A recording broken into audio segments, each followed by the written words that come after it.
Léo était un jeune garçon né dans une grande ville américaine. Il aimait les jeux vidéo et la pizza, mais n'était jamais allé sur la terre de ses ancêtres, l'Afrique. Un été, ses parents lui ont fait la surprise d'un voyage à Bangangt, un magnifique village au Cameroun où vivaient ses grands-parents. À son arrivée, Léo fut émerveillé. Il n'y avait pas de gratte-ciel, mais les collines verdoyantes à perte de vue et les sourires chaleureux et généreux des gens l'ont tout de suite mis à l'aise. Sa grande famille élargie l'a accueilli à bras ouverts avec un festin de nœuds d'olé, de beignets et de plantains doux. C'était la nourriture la plus délicieuse qu'il ait jamais goûtée. Le lendemain, Léo a couru dehors pour rejoindre les enfants du village qui jouaient au football.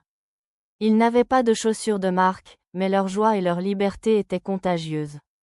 Léo a appris à dribbler dans la poussière rouge, riant plus fort que jamais. Le matin, il allait au champ avec ses grands-parents. Ensemble, ils récoltaient des ignames et du maïs frais. Même si la vie semblait simple et que certains avaient très peu, tout le monde partageait. Léo a compris que la vraie richesse n'était pas l'argent, mais la communauté et l'amour.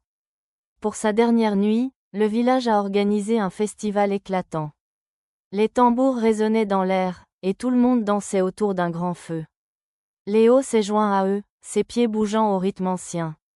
Il a ressenti une énergie puissante l'envahir. Il comprenait enfin que sa culture africaine était sa colonne vertébrale. Savoir d'où il venait le rendait fort et fier. En serrant ses grands-parents dans ses bras pour dire au revoir, Léo a su que peu importe où il vivrait, son cœur appartiendrait toujours à Bangangt.